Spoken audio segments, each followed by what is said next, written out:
Thanks, Ezra. Yeah. All right. Is it on? Yes. Okay. All good. All right. Tremendous. Hello, everyone. I echo my greetings from Kaylin as well, to those online as well as in the room. We're already in our March event, third event of the year. Quite amazing. I've got my screen shared. We are obviously going to work through some slides just quickly, just to talk about the agenda. And for those who saw the original meeting request and the original posting, you will have seen that there were 3 presenters, but we have adjusted the presentation today because FabCon, the Fabric Conference, is actually meeting in Las Vegas next week. And actually, they've got into this habit of doing it just before a conference. Microsoft no longer releases on their normal release schedule, which means there is no Power BI news so far yet in March, and same for Fabric. So my colleague Nolo had nothing to present, and in fact, Kaylin had the same problem. Okay. Same issue. So next week there's going to be a ton of news coming out. Okay. Whoops. Oh, that went away. Sorry, the screen's gone. Okay, let's see what happened there. Maybe I'll share again, but suddenly that disappeared. Anyway, stand by. Share screen. Back? Right, back. Okay, so next week there will be a ton of news, but right now you are stuck with me. I was going to do a 30-minute presentation. Now it's going to be closer to an hour. Okay, that's going to be. Why did that do that again? So that's going to be good news for those who love DAX, and probably not so much good news for those who think DAX is boring. Okay, but anyway, nonetheless, we're going to talk about DAX today. I'm going to just share my screen again. Let's just hope that it stays on. Okay, but before we get into the main presentation, wow. Oh, there we go. Okay, main presentation. I'm doing the introduction right now. The BI news is scratched out. The Fabric news is scratched out. Obviously, all of that's going to take place next month. So there's only one talk now, and it's the simplicity and complexity of DAX. I'm going to pull the cable out again and put it back in fresh in the hopes that it... Otherwise, do you want to share directly through your normal screen on here? It might then share without that cable. It could that's just be good a faulty thinking. cable. Let's try that. There we go. All right. Let's hold thumbs that that works. Okay, just quickly, please. One last bit of admin, or second last thing. I do have a question and answer session planned at the end of my talk. So if you can hold the questions to the end, that's probably just better that way. So just write it down, jot it down, or I think Kaylin will monitor the chat. So if you want to just put it in the chat, we can get to it. You can just log them there and we can get to them.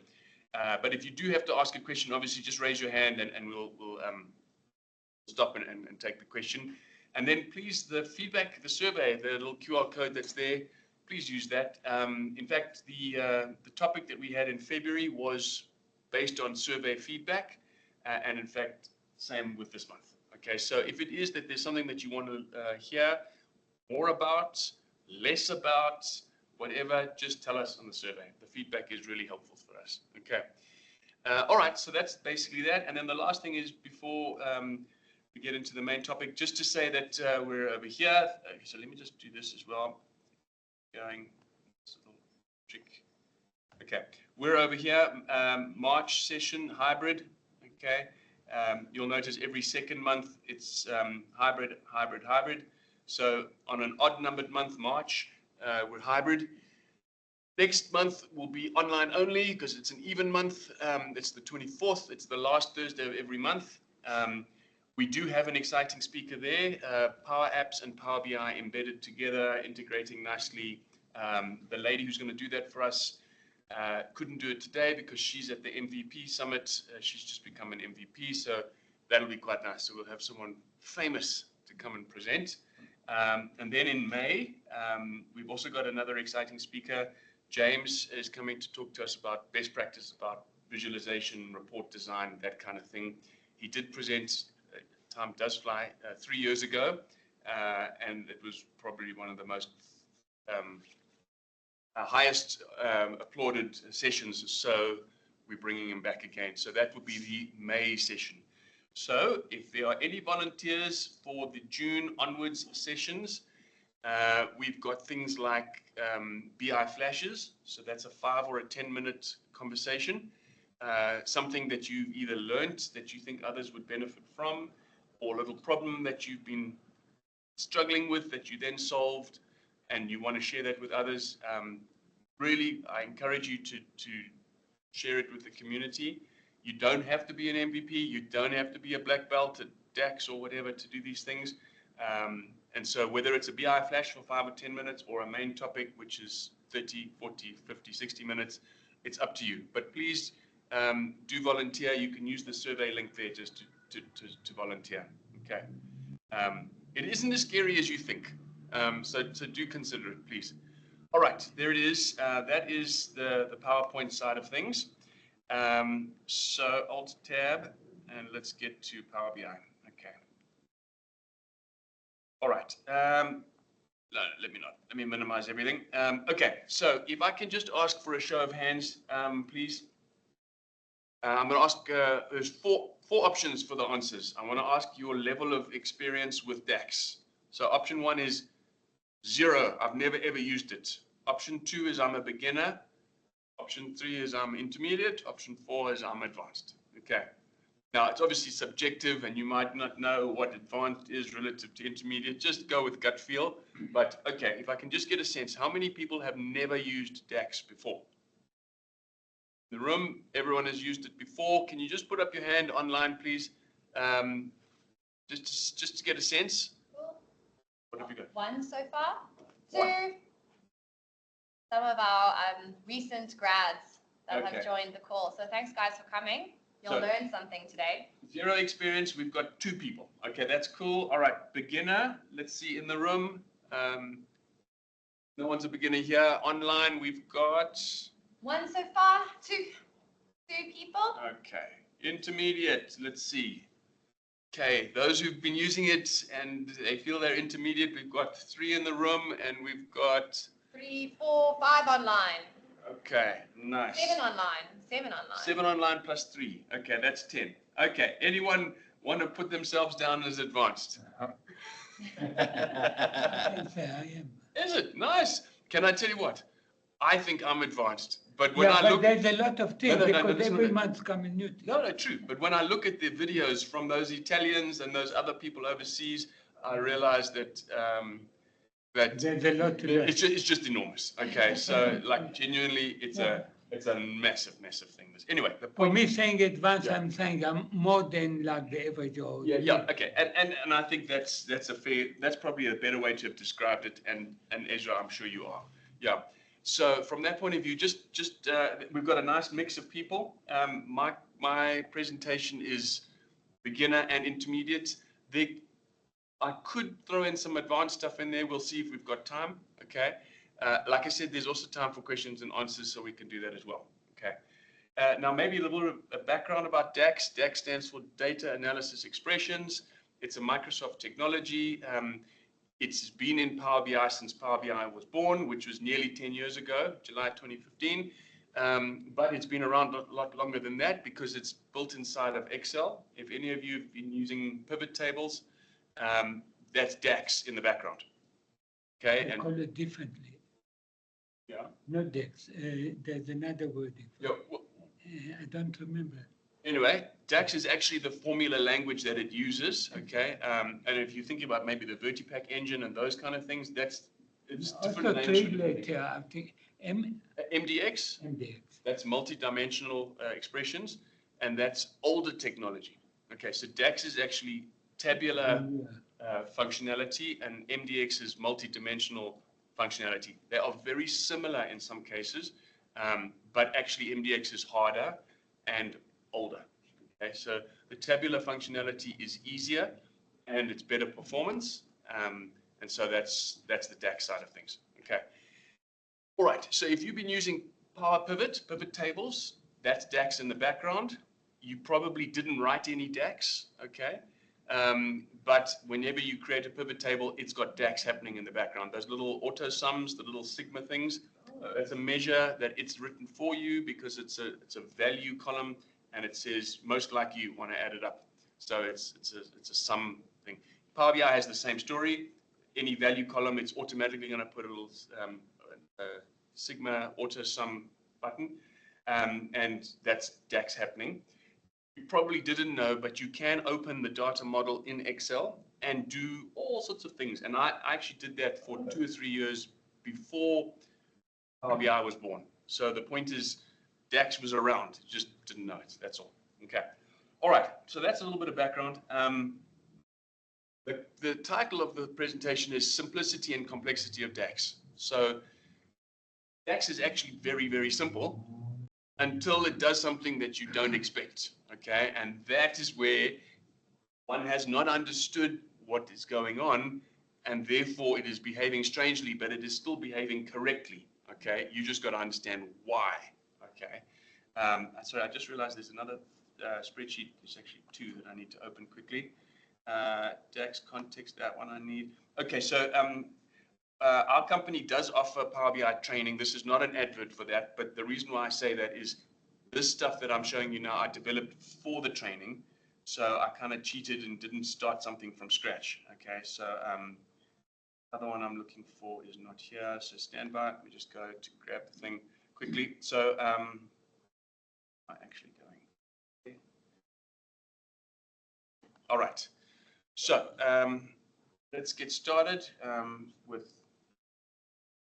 Actually, I'd even put a PowerPoint presentation together, which is just an opening slide. So there's no point actually going to it. But I just suddenly realized I didn't show anyone that.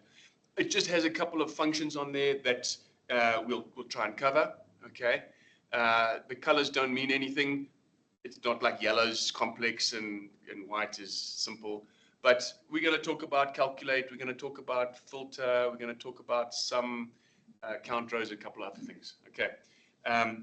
The point is, DAX is actually pretty simple till it behaves strangely in a manner that you don't expect, and we're going to try and hit at least 3 of those during the session, and then try and understand why it's doing that. Okay. Over all the years that I've been doing DAX, it has never once done the wrong thing, although I've accused it in the quiet of my office saying, I found that DAX is wrong, it's misbehaving.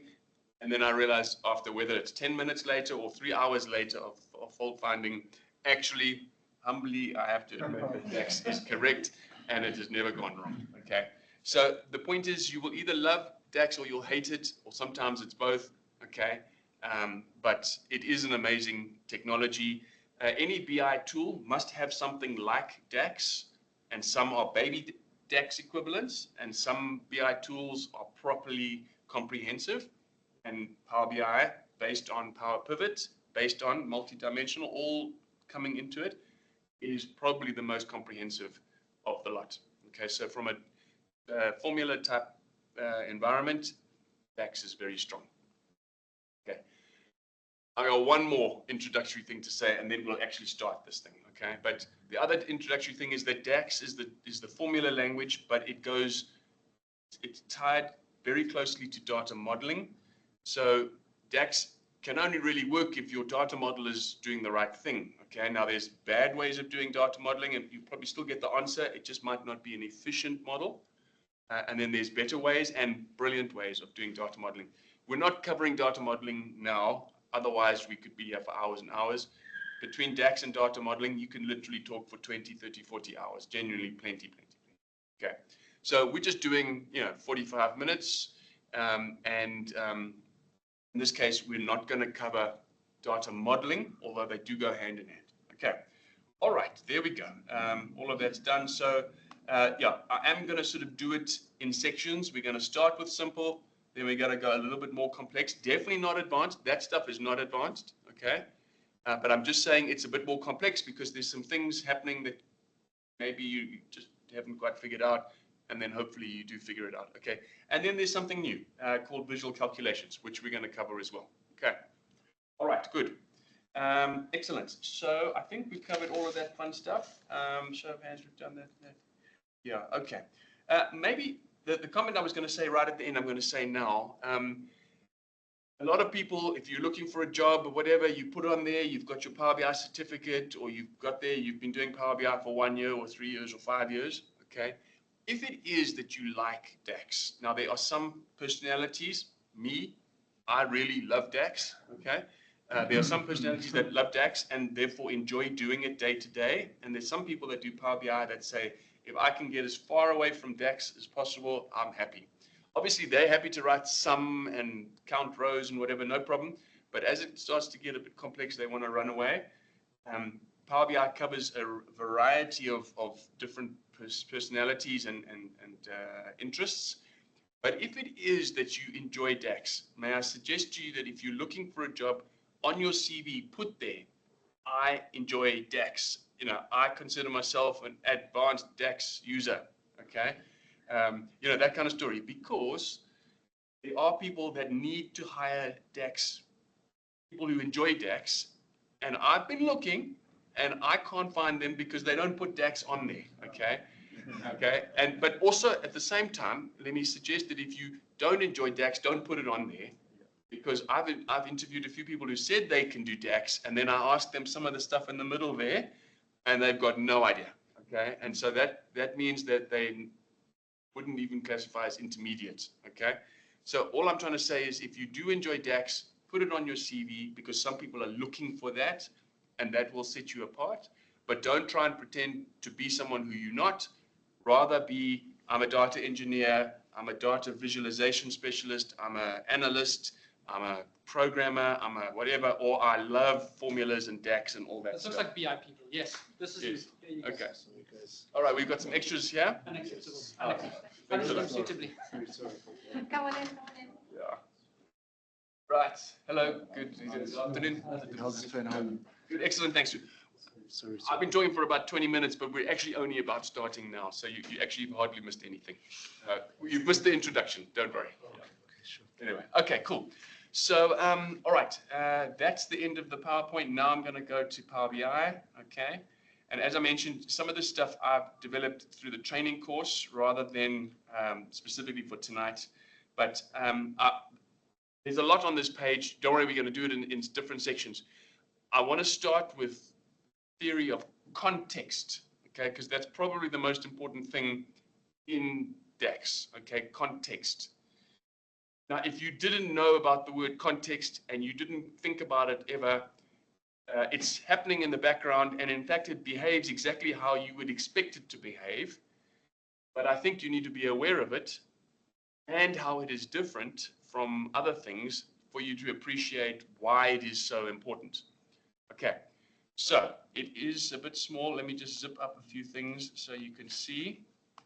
Okay, now, context means I can use one formula, okay? Sales amount formula. There it says sales amount, and I can get the answer. There's the total amount right there. Okay, well, first of all, let's just see sales amounts. Sorry, I'm going to expand and collapse all the time just to get enough space. Sales amount. So that's enough. I've gone and written all of these formulas in advance. Okay, normally I've got a mouse. In fact, I do have a mouse.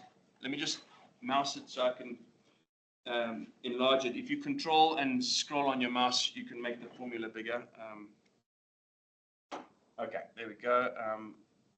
Actually, that's the wrong one. Okay, all right, fine. So that is like the simplest of all formulas you're ever going to write. Okay, sum of the amount column in the sales fact table. Okay, and in fact, let's be honest, most measures are going to be sum measures. Okay, adding up. Every now and again it's average, every now and again it's min or max, every now and again it's something else, but almost all the time it's sum. Okay, so that's about the easiest measure you're ever going to write, and it's adding up the amount column in the sales table. All right, now context is happening here. This formula, okay, so let me actually do it a different way. Just look here. If I click on this visual, okay, there's a green tick right there, sales amount. That's the one that's being used. Okay, this visual, there's the green tick, sales amount. This visual, sales amount, and all of them, sales amount and sales amount. So it's one formula I'm using, okay, but I'm using it in all these different places. And there I've got my grand total. Okay, there I've got it by month. Okay, but do you guys need me to zoom it, or are you okay? Can you see? There it is by month. Okay, and a total. There it is by item, and a total. There it is by customer, and there it is by city and year and month. And it's the same formula, and it's working everywhere. Like I said, you would expect it to work like this. Okay, but the point is that it's one formula. And you might say, so what? Okay, so here is why I've got the spreadsheet here. Okay, so by the way, there's a table in the background, Excel table. If we get a chance, I'll explain to you about the different colors of the fonts. There's a reason for that. But anyway, there's the data, okay? And some clever person has gone and done a report for someone. There's by month and by customer, okay? And yeah, this person's quite sharp. They've done some sum ifs with okay, so it's got the table. When you've got a formatted table, you can use the column names. Otherwise, you've got to get quite fancy with absolute addressing, the dollar signs, absolute and relative addressing. But if you're strong at Excel, this is a piece of cake. You can do it, no problem.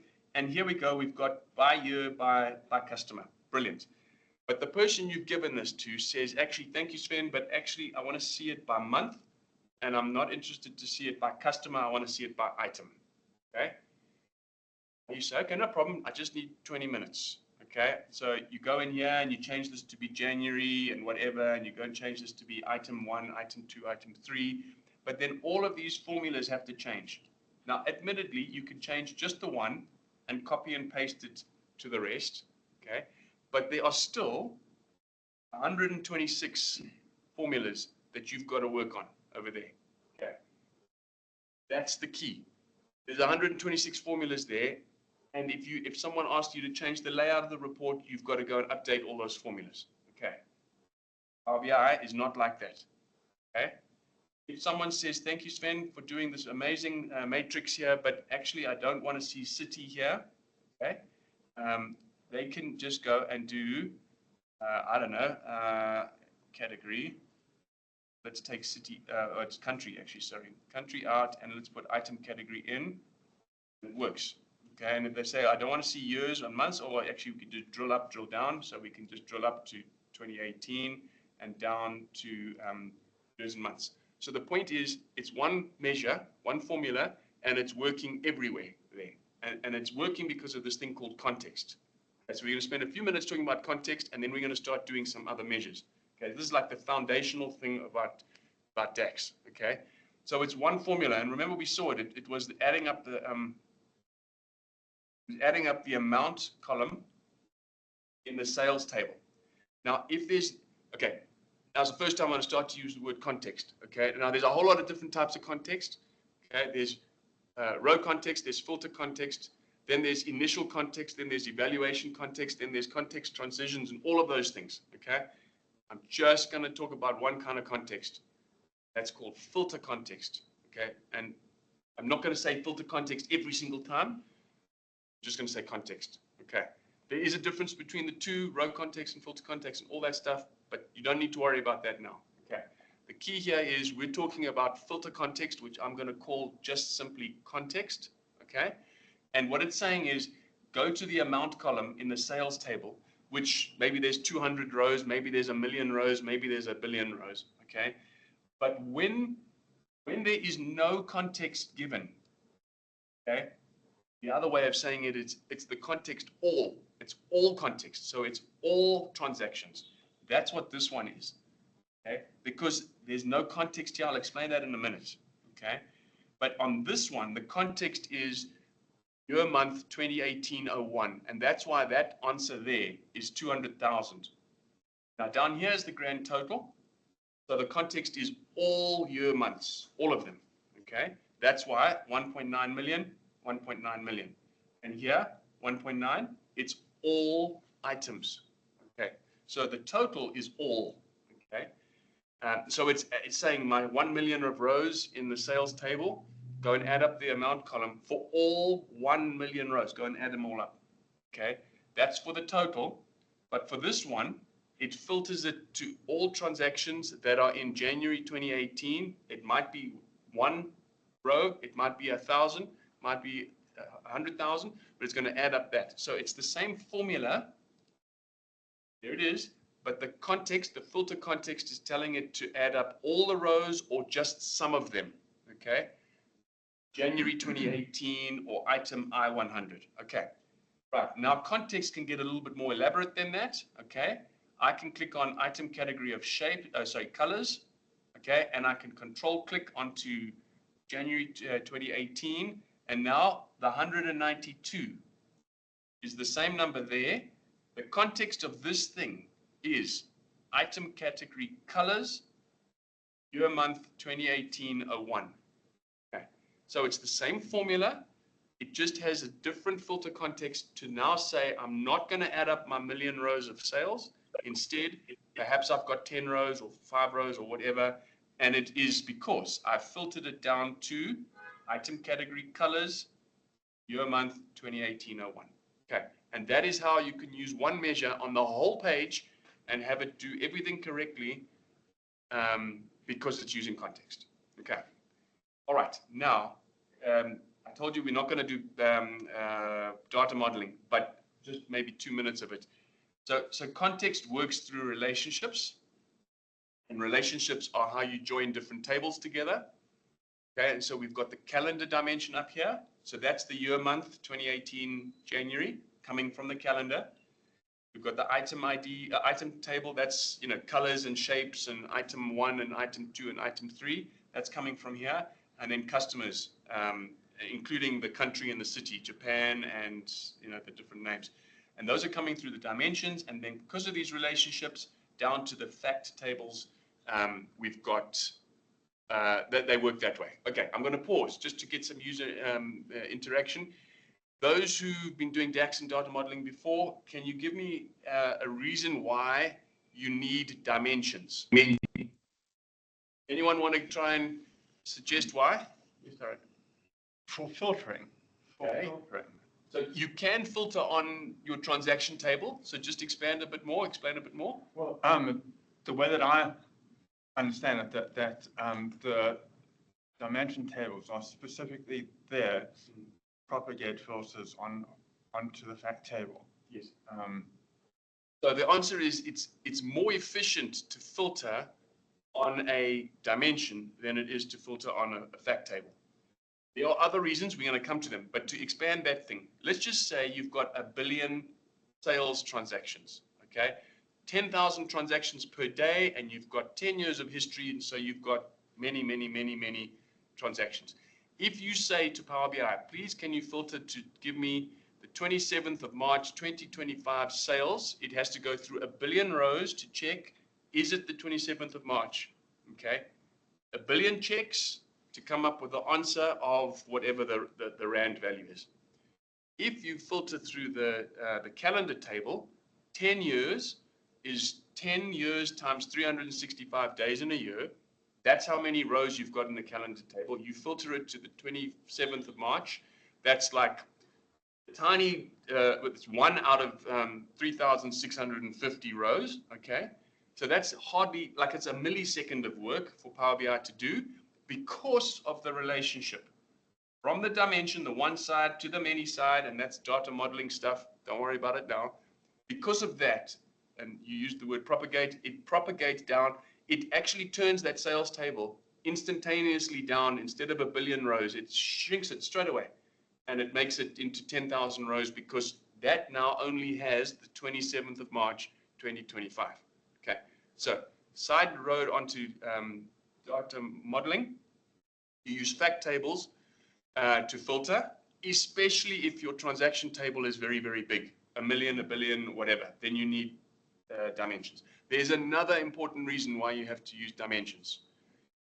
The bottom 2 tables there, that's my hint. Anyone want to give it a stab? So the bottom 2. Yeah, I've got 2 fact tables down there. Oh, I've already given the answer away. Okay. Yeah, you can see 2 fact table, but the same dimension can basically filter bottom. propagates it Both of them. both of them. But there's another reason why Yeah. you need dimension. Yes. By doing dimension, you take dimension table from the main fact table, and you reduce the size of the fact table Yes. by doing that. And that's very important, because if you've got like big fact table row, I mean, basically it can be cumbersome and slow. By doing dimension, you actually ease on it. Okay, so I have something to show about that. So I'll come back to that. Let's just stick with that first question. And I mean, Ezra's given the third answer why you need dimension tables, but let's stick with the second answer, the second question. Why do you need dimension tables? And the clue is there's a sales fact and a budget fact. Sharon, you want to go for it? Yeah, you've got two different fact tables, so it's two different contexts of the data. You can choose one or the other to get your result set. Okay, and so maybe to put it a different way, can you see that there's customer city here? Well, maybe that's a bad example. There's customer ID in here. If on the page I had filtered to customer ID, customer 1, filtering from my sales table, because there is no relationship between sales and budgets, I will be looking at, if I'm comparing sales and budgets, maybe I'm saying total sales, total budget, and what's the variance? I will then be getting customer 1 sales and all customers in the budget. Okay. Why? Because there's no relationship between those two tables. So if I filter on customer 1 in the sales table, it's filtered, but the budget table is not filtered. Okay. So instead, you have to filter on the dimension table up here, customer 1, because they are both connected to this dimension, down to sales, down to budget. When I select customer 1 at the dimension level, both sales and budgets filter down to customer number 1. And then I'm comparing sales versus budget correctly. Okay. So if you've got more than one fact table, you can never compare the two unless you've got common shared dimensions. Okay. Otherwise, you're going to look, it's going to be distorted. Customer 1 in the one table and all customers in the other table, and that's not a relevant comparison. Okay. Oh my goodness, look at the time. Okay. Ezra, I want to answer your question. Maybe I must just do it in 30 seconds. If you've got a sales table of a billion rows, and on every single row you've said the customer name is this, the customer city is this, customer address is this, that is making the table very, very wide. And you repeating information over and over and over again. That is silly. It's slow. So instead, you put all the customer information in the dimension. You say customer 1, Japan, the sales rep is Mary, the address is this, the whatever, the credit terms are this or that. You put all of that information in the customer dimension, and you use that from the relationships. And so if I choose Japan, it will still work. Okay. But I don't need Japan repeated 1 million or 1 billion times in my sales table. Okay. All right. But genuinely, I need to move now. Okay. Right. So we've been talking about context. Okay. And context is how you can have one formula and let it work everywhere, even though I've got colors or shapes or January or February or whatever. Okay. Fine. Happy days. Now, basic measures. I'm going to do this super fast. Sales amount we've seen. Budget amount is also adding up the budget column. Those are the super easiest formulas. Then I've got a variance formula in here. So in fact, rather than do them now because we just have no time, there it is there. It is as simple as saying sales amount minus budget amount. Okay. If I had not done it if I have not used dimensions, that sales minus budget would not work, because I'd have one customer of sales and all customers of budget, and then that would be a mistake, okay, if I'm filtering. That's why I need to have dimensions. And as soon as I have dimensions, even though that this is coming from the sales table and this is coming from the budget table, no problem. The data model handles all of that and life is good, okay? Then I've got a variance percentage, which is the divide function, okay? And when you were in high school or primary school, you learned numerator, denominator, all of that fun stuff. That is the numerator, that is the denominator. And if you divide by 0, it's an issue, so you use the divide function, and that handles for the divide by 0 error issue. It goes away because of the divide function. Anyway, that gives us our variance percentage. And I threw in something there for fun, the color. Okay, so I've used a variable. I've called it my measure. Okay, the measure is called sales versus budget amount variance. It's this column. It's the minus 38, it's the minus 6, it's the minus 6, the minus 16. It's that answer. Whenever you declare a variable, once you finish declaring one or more variables, then you do a return. And in this case, I'm doing an if statement, which we do in Excel all the time. Many of you are comfortable with it, but I don't want Power BI to have to keep, there's my measure used once and twice, okay? So if I do it as a variable, it's a bit more efficient. It evaluates it once and it doesn't have to recalculate it twice or 3 times or 5 times. So that's why I use a variable, no problem. But I've just said, if it's less than 0, make it red. If it's more than 0, make it green. And if it is otherwise, make it yellow. And that's what's happened over there. Happy days. Okay. So that's a little touch on variables. And there's a whole lot more on that. In fact, there's a whole lot more on every single thing that I've spoken about now. Okay. Sven, just for those who are listening, I will pop a link in the chat. There are some fantastic Microsoft docs to all these different functions that Sven is talking about. They explain how to use them, like a bit more context. So if you're not sure of the types of functions that are out there, Microsoft docs, there's plenty for you to read up on there. Nice. Okay, so relationships we've already spoken about, but now remember I told you DAX is simple until it behaves in a way that you don't understand. Here's the first example. Okay. So we've actually already covered it, but now you're going to see it. Okay. So can you see in red? Red is bad. It says wrong stroke bad. Don't use item ID from the sales table. So if I click on this visual, the tick is sitting there. Sales fact item ID. So that is what is being used in this visual. There it sits.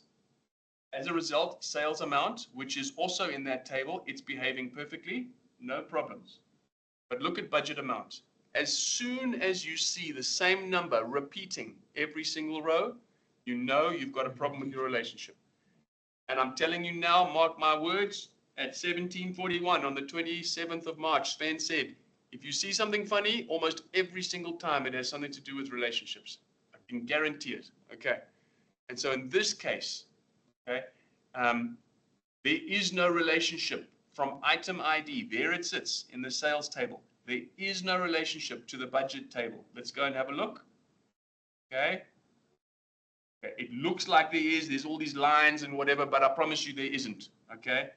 And those who know about data modeling, you know that you should never, ever, ever connect a fact table to another fact table, because that's a many-to-many relationship, and it is an extremely big no-no. You never want to do it.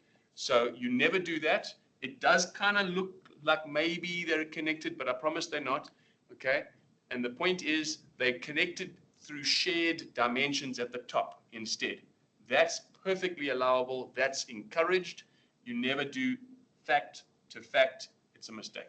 Okay? So the point is there's no relationship to the budget table. As a result, the same answer is every single time. And to use the context language, the budget amount for I-120 coming from the sales table, because there's no relationship, it is all. It's not I-120, it's the total. There's the total, and there it is repeated every single row, because there is no relationship. Okay. So if there's no relationship, you're going to get the total on every single row of your visual. Okay. That's your clue. Okay. If there's no relationship, the value will repeat. Okay. The grand total value will repeat.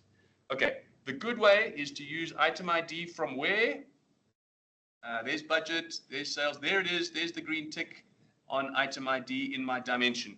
Happy days, look at that. That's how we expect it to be. Okay. All right. One other thing just to mention in terms of relationships. Here's another little thing here. I've just put a screenshot in just to make it easier for me, but there it says customer, and there's the total, and there's a blank. Okay. Now that's a different behavior. Here's the behavior that says it's the total repeating. Okay, it's a slightly different total, it's a different screenshot. But the point is the total is sitting on a blank. I want to ask, does anyone know why I've got a blank in my visual? Well, I've typed the answer in there. Don't read the answer. Now, there's 2 reasons, actually. There could be 2 reasons. Okay, in the interest of time, I'm going to say it. Ezra knows the answer, but I'm going to say it anyway. Okay. You either have a blank because you sold to customer 999, okay, but customer 999 is not in your customer table. It has a sales transaction, customer 999, but it doesn't. There's no customer 999 in the customer table. As a result, those sales actually happened. So Power BI cannot put no sales. It has to put the sales to customer 999, but it cannot attach. It cannot say customer 999 is in here. It cannot find it in my customer table. It's not in there. So it's going to put that sales value against the blank customer because the sales actually happened, but it can't find the match. That's the one reason it's missing. Okay. And then the other reason, well, in fact, sorry, it's missing. There's two main reasons why it's missing. So there's only one reason it's missing. But now why is it missing? Either because your dimension is poor, it doesn't have customer 999, okay? Or in my calendar, and you'll see another example there, my calendar is not tall enough. It starts in 2018 and I've got sales in 2017. And that's where there'd be another blank, okay? So it comes down to bad dimensions, okay? That's actually the quick answer. All right, bad dimensions. All right, fine. Okay, so that's that. There. Okay, now use relationship. This is a formula that you might not use for a whole year.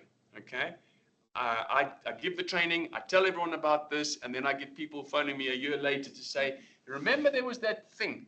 I can't remember what it was, but whatever. It's use relationship. Okay, Tia, I didn't see your question, but I'll come back to it. Use relationship says, in data modeling, you can only have one relationship between a transaction table, your fact table, down here sales, and calendar. And I've linked it to invoice date. That's probably the most suitable date to use. You recognize sales on invoice. But you could have an order date, you could have a shipment date, you could have a purchase order date, you could have a delivery date, you could have a payment date. Okay, now you've got all of those dates sitting in the sales table, and now you want to analyze it and use your calendar. Now, how do you do that? Okay, the real question, like how do you do that? Okay, you can only have one relationship. Well, the actual answer is you can only have one active relationship. So these, this solid line is the active relationship, and the dotted line, and you can have many dotted lines, but those are inactive. Okay, now as soon as they're inactive, they're in pause mode. They're not being used. Nothing's happening with them. They're completely useless until you use relationship. Okay, so let's do it. Let's go and see what it looks like. So there's my sales amount one. We've seen that many times. Now I've got a new one called sales amount, and I put there order date. Okay, now just pause it, just for a moment, just ignore calculate, just for a moment. There I've got user relationship, and all I'm doing there is I'm saying I have an inactive relationship. I have one only, but if I had 10 of them in this formula, I'd have to say which one do I want to activate. And so I'm saying, please activate order date to my calendar. Or I could have said, please activate shipment date or payment date or purchase date, whatever.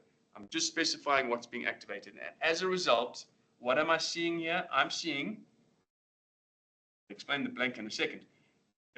January 2018, sales amount is 200,000 and sales amount order date is 194,000. Because in January 28, the context is I'm using my inactive relationship on order date. So I'm actually seeing the orders completed in January 2018.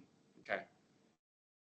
Guys, I'm never going to finish on time. So I didn't think I had enough content for this. But anyway, the point is, if you guys need to leave, especially the online people, you're welcome to leave. I'm just going to keep going, maybe 10 more minutes afterwards. Maybe, I don't know. Okay. Anyway, the point is, that's order date for the context is order date, and we've activated the relationship. All right, to see if you guys were listening, why do I have a blank sitting here? The blank is on the purple color. The purple is order date. Does anyone want to try and guess what's happened? Because the date there is not calendar. Okay, brilliant. So it was a sneaky question because I cheated in this thing. I just said, take my invoice date and let's just pretend that every invoice was invoiced 2 days after it was ordered, 2 days after order. So if my invoice was on the 1st of January, I just subtracted 2, okay, 2 days. So the 30th of December last year. And my calendar started on my first invoice date, 1st of January 2018. And so my calendar does not start 2 days before that when my order date started. So you're perfectly correct.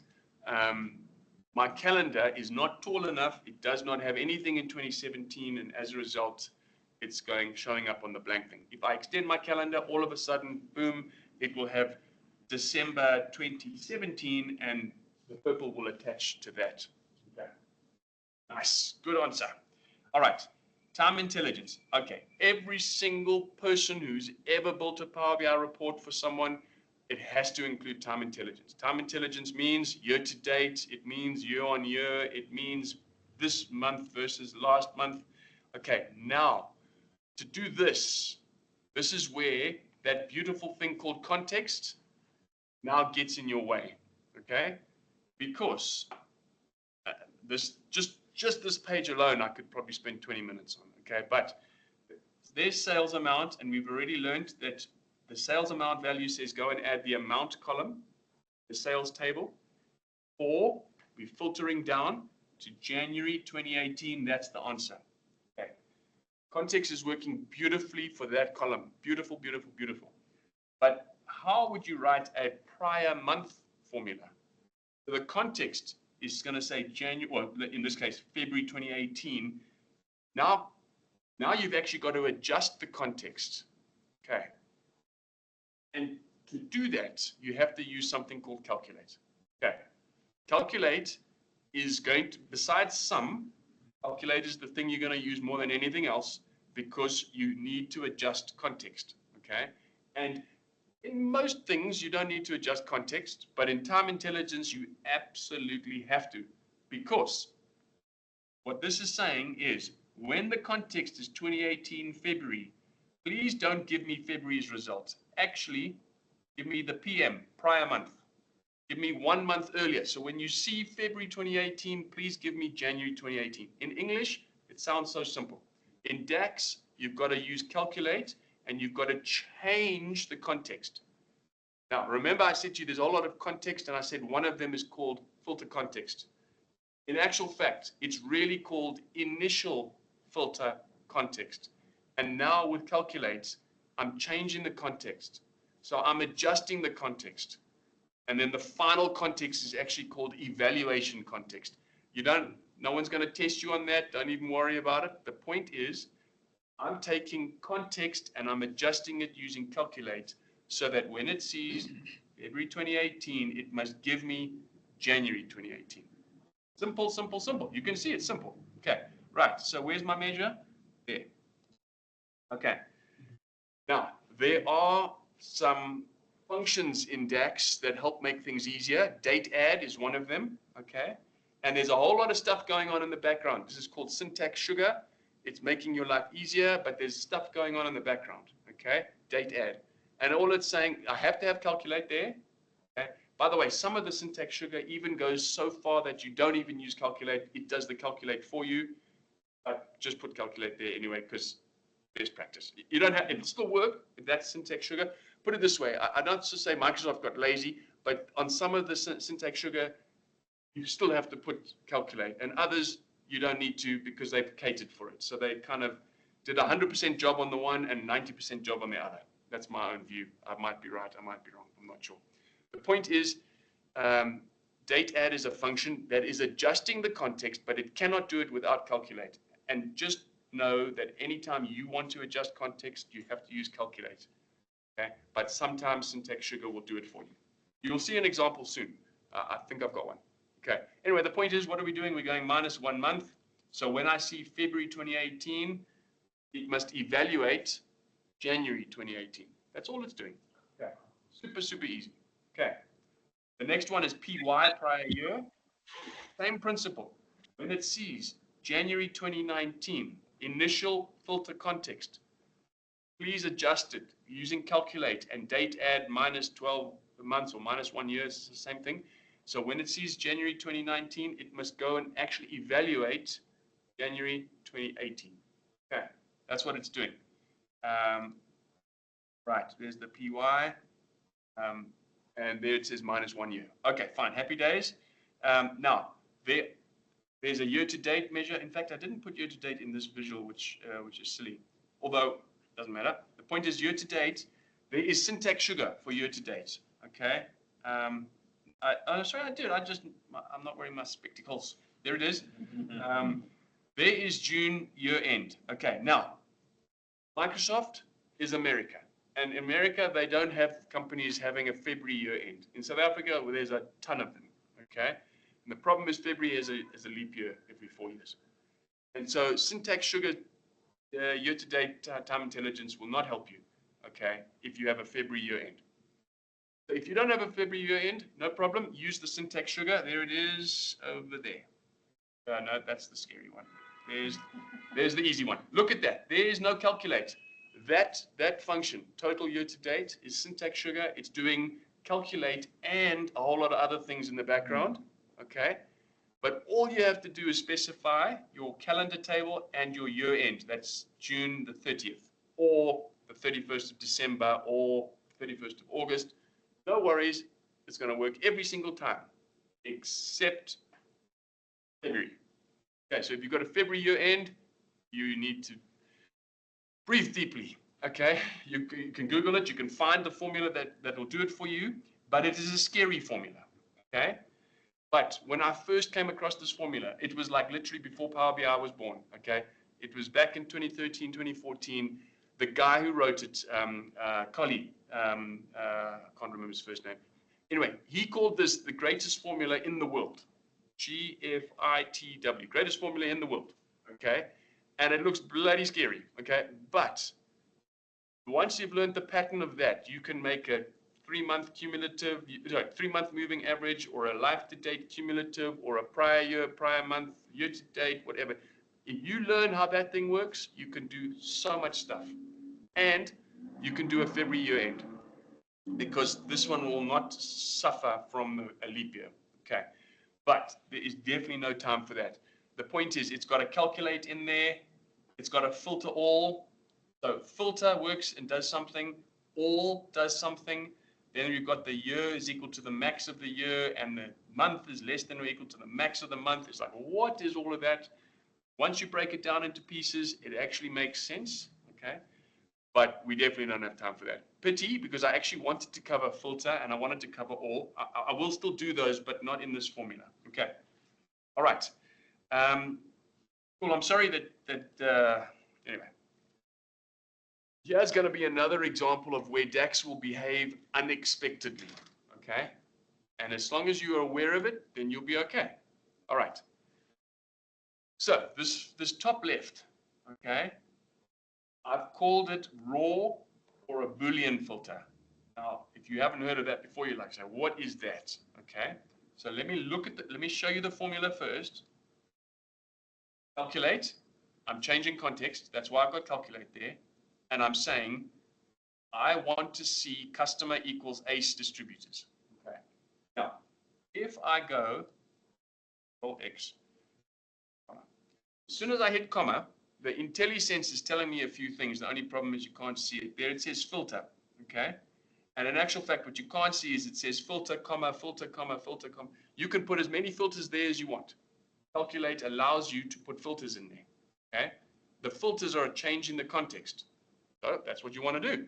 So there it is. It's letting you do it. Control V. Okay. Customer equals ACE. All right. But this is what's called a raw filter or a Boolean filter. Boolean means equal to, less than, greater than, not equal to. That's what Boolean means. And a raw filter means it's the filter inside of calculate. And you can have 1, 2, another one, another one, another one, another one, another one. You can have as many as you want. And they work beautifully. And they're super efficient and they're wonderful. Okay?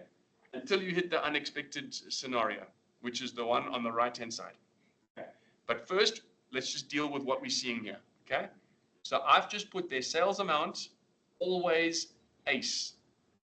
And when I first learned this and I puzzled over it, I can still picture myself. in my son's school parking lot, and I dropped them off, and I'm driving back to the office. I'm thinking, why is this formula not working? And because I didn't remember or didn't figure out the always versus only. Okay, so I'm teaching you a little trick, always. Okay, so raw filters, their behavior is always, meaning it's always ACE distributors. There it says is equal to ACE distributors. Look here at this visual. ACE distributors, there's the amount. Boss, there's the amount. Champ, there's the amount. Total, there's the amount. That's not the grand total. That's ACE. It's always ACE. That's what it is. Always. So the raw filter is always equal to ACE or 2014 or whatever. It's always that thing. Okay? And that's the way you should do filters, except it behaves strangely. Okay? So in actual fact, even though it's the most efficient way of writing filters, I don't like it. So I don't use raw filters. Okay? I use what I call the filter. Okay, and I'm not stuttering, it's the filter, okay? So, the filter, it looks almost the same. In fact, if it was not for this piece, it would be identical, okay? If you had a photographic memory and you memorized the previous one, and the raw filter, it said customer equals ACE distributors, the only difference is I've got the filter function in here. Okay, that's why I call it the filter. Because it's the filter function inside of calculate, and calculate allows you to filter, but now I'm filtering with the filter function, but that's the filter function. I said that quite nicely, actually, that works. Anyway, the point is, this thing will not behave strangely, okay? But the textbooks will talk you out of using it, okay? Because it's an expensive measure. Expensive means it's an iterator, and it goes row by row by row by row by row. Okay, so if you've got 1 billion sales transactions, it's going to do 1 billion checks to see if it works, if it is equal to ACE. But there's a way to solve that to be more efficient, in which case, then you can continually use it with peace, because you won't have, this is working fine, this is a strange behavior. I'm still coming to it, okay? Boolean 1 is efficient, but it has a peculiarity, whereas the filter does not have a peculiarity. It's expensive, but if you filter the dimensions, which is what we said earlier, then you can use the filter function without any hassle. Okay, meaning, look carefully at this thing. I didn't say filter the sales table for customer equals ACE, because if I did, and if there were 1 billion rows, you'd have to check 1 billion times. Is it ACE? Is it ACE? Yes, no, yes, no, yes, no. Add them all up. I didn't do that. I did the dimension. And if you use the filter function on dimensions, it's efficient, it's no problem. You're not going to have you're not going to have 1 million customers or 1 million products or 1 million calendar rows or 1 million whatever. You're not. Okay, even 1 million is not a problem. Power BI can eat that up for breakfast. It's when you've got 100 million or 500 million or 1 billion, that's when it gets slow. Or when you've got a very, very wide sales table and a bad data model, then it starts to get messy. But if you use best practice, you're going to be fine. Okay, so I would suggest you use the filter function, okay, which is what I'm showing here, and it just has filter and the table name, comma, and then everything else is the same. Okay, and you can have one filter and another filter, year equals 2014, and item equals pink or yellow or whatever, it'll work. Okay, all right, but this peculiar thing, okay. Peculiar thing is, I'm still using the same formula. There it is, the raw filter ACE distributors. But there I'm customer equals ACE, but I'm not using customer. There's customer, there's customer ID. Now they're actually almost the same thing. C100 is ACE distributors. But when I have C100 in my visual and I use that formula, I've still got the right answer. But it stops being the always, and now it's the only. Okay, I haven't actually said only yet. I'm going to talk about that. The point is, the same formula is doing 2 different things there, and I don't like it. Okay, and I got bitten badly by it. I added ACE sales plus boss sales, and I added them two together, and it worked perfectly in the one visual and terribly in the other visual. but the visual wasn't obvious, and so we didn't know that it wasn't adding the one but the other. It was just behaving strangely. I need more time to explain why that doesn't work. All I'm saying is because this is customer ID and customer ID is not in my formula, it's now suddenly behaving as only, meanwhile, it's supposed to be behaving as always. Okay. Now, I know I've probably just confused half of you, 3/4 of you. This is such a rare case and whatever, but the point is it happens enough that says, I don't like raw filters. Okay. I'm going to use the filter. There's another reason to use filter. That is, it's more powerful. So a Boolean one, this one, which is this one, you can only say equals ace or less than 2010 or greater than 2010. That's all you can do. But the filter, you can say is equal to a column, is equal to a measure, measure is equal to a measure, measure is greater than a measure, all inside the filter. Okay, so it is a far more powerful function. But it's expensive, so you must use dimensions. You remember that? Life is good. Okay. There's a little bit more. Okay. There's a little bit more if you want. Okay. So sorry. That's important. The filter function is only.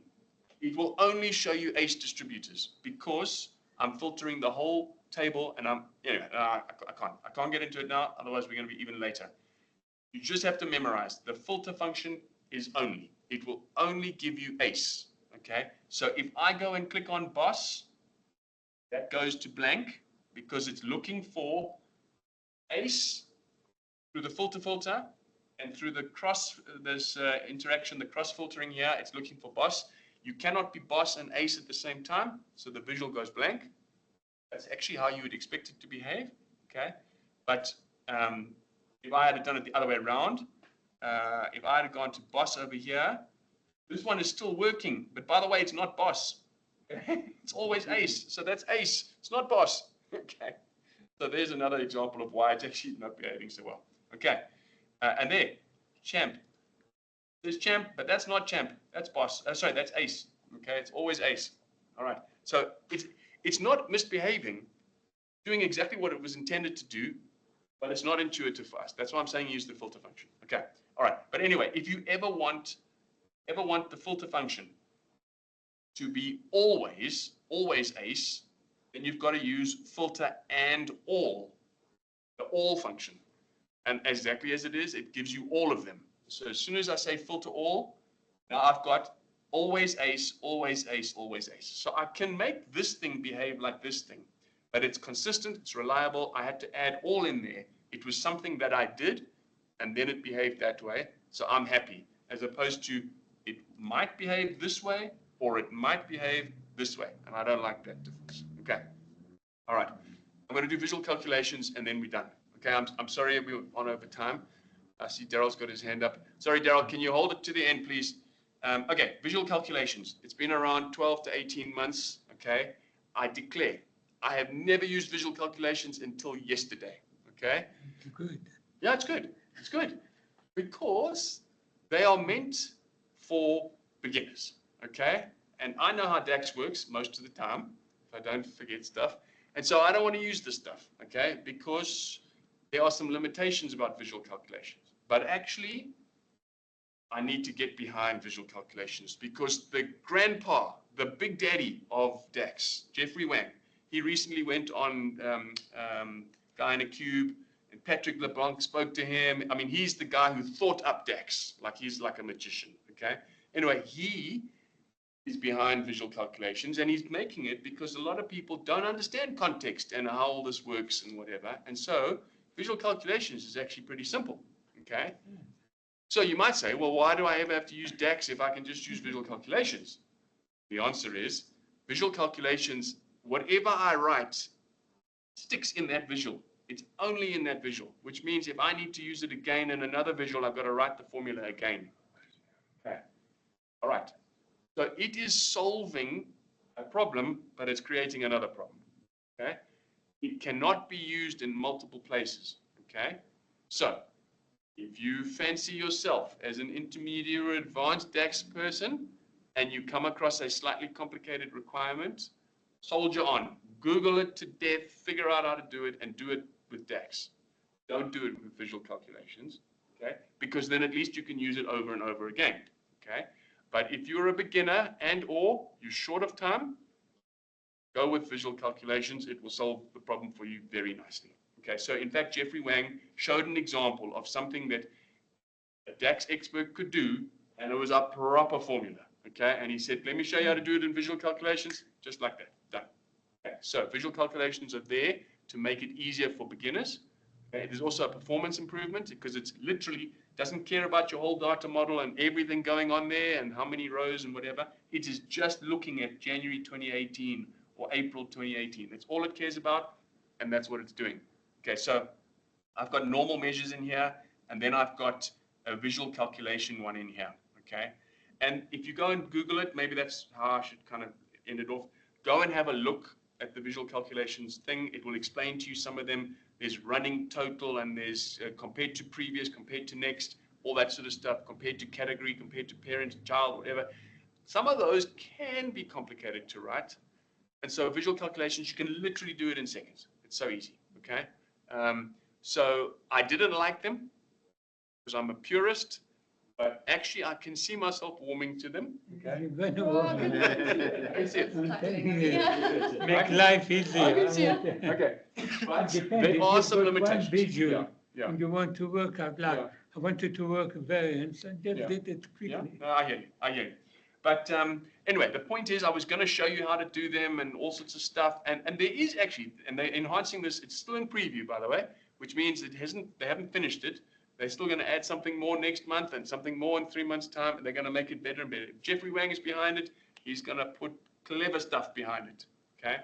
And so it will become better and better. So recently they launched, now you can do conditional formatting on visual calculations. So you couldn't do that before, now you can, so that's cool. And then the other thing is, like if you needed to format it, but there was no way to do it, okay? There is a way to do it, and it's a little bit kind of strange.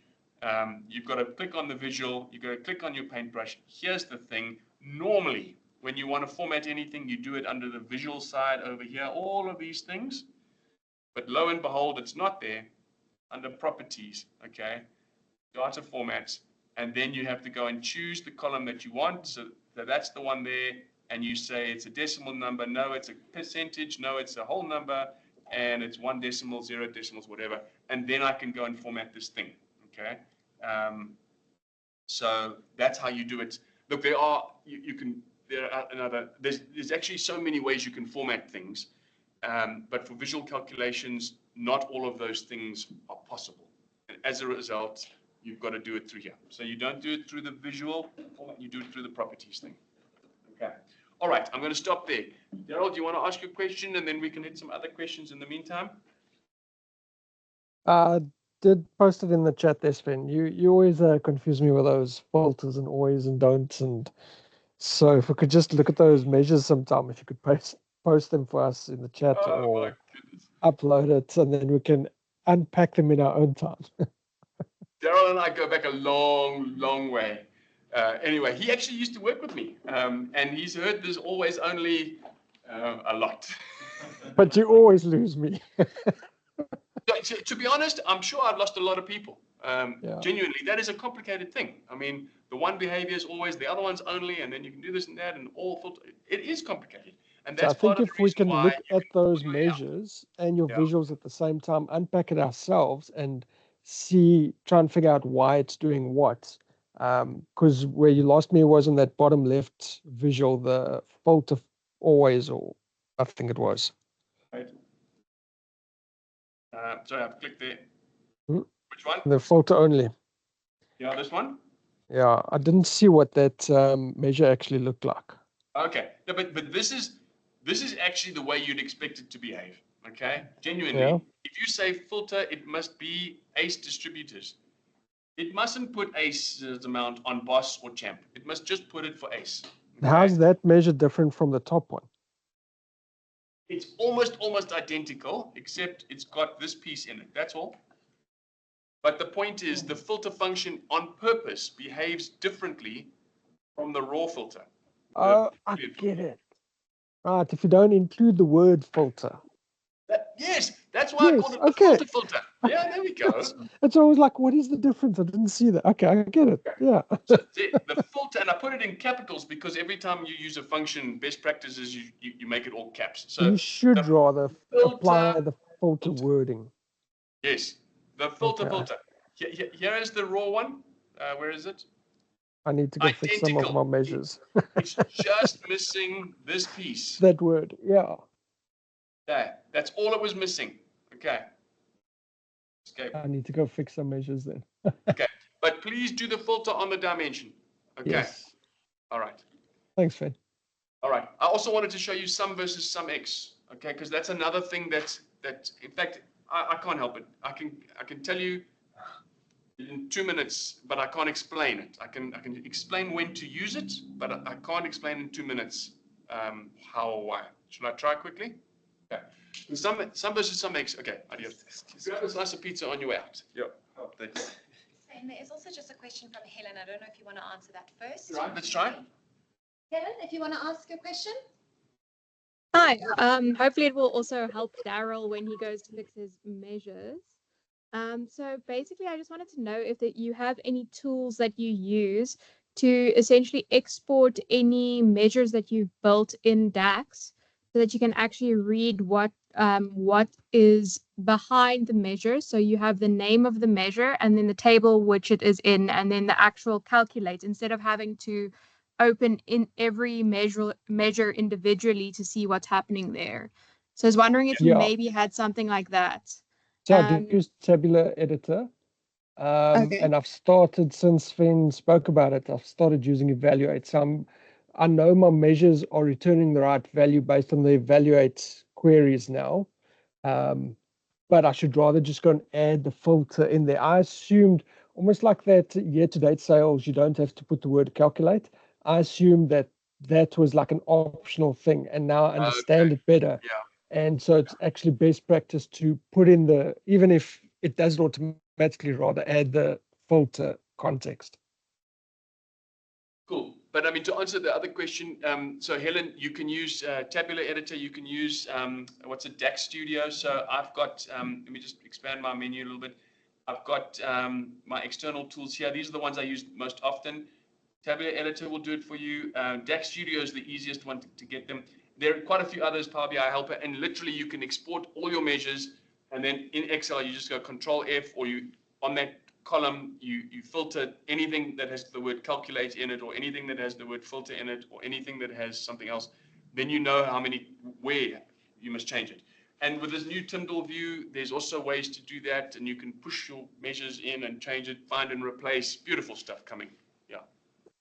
Okay, that's very helpful. Thank you so much. I appreciate it. All right. No problem. For those who want to stay and find out about sum versus sum x, you're welcome to stay. Like I said, I can explain the scenario in 2 minutes, but I need about 10 or 15 minutes to explain the workings. We won't do that, okay? So, sum versus sum x. Genuinely, okay? You use sum 99.9 times out of 100, okay? And you use sum x in one specific situation. And once I tell you that, then that's all you need to know, okay? So, sum x and sum, you use sum x when you are doing column times column, or column divided by column. Okay? Now, I'm going to say the same thing again, except instead of saying column, I'm going to say measure. Measure times measure, or measure divided by measure. Now, that's not going to make any sense until I give you an example. So, if I take a rand amount and I multiply it by an exchange rate, that is measure times measure, okay? Or it could be column times column, okay? That is when I must use sum x, okay? Or in this example, I've got quantity, column times price. So all you have to remember is sum x you must use whenever you're doing adding up something that is going column times column, quantity times price, value times exchange rate, or value divided by exchange rate. So it is only multiply or divide. That's it. That's it. Now, I know it sounds like too The simple. X evaluate every row. Yes, yes. So that's what this whole thing on the right-hand side is trying to show you.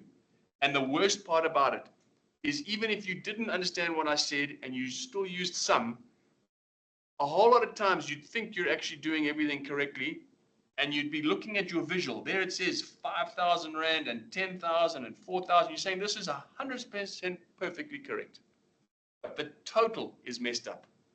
So the real answer is you need sum X to make the total correct whenever you are doing measure times measure, column times column. Okay. The rows will work in the visual because of something called row context, which we haven't spoken about. Okay. The rows will work, but the total will not work because it's taking the sum of all of those and the sum of all of those, and it's multiplying the sum times the sum equals that. In my Excel formula, it's that times that. It's just this huge number, and it's wrong. Nice.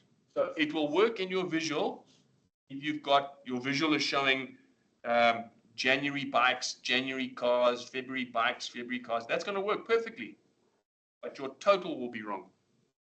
If you're in an interview question and you want to know about sum versus sum X, the answer is I use sum 99.9% of the time, but the tiniest time that I need it is when I'm doing column times column or measure times measure, and I need to get my total correct.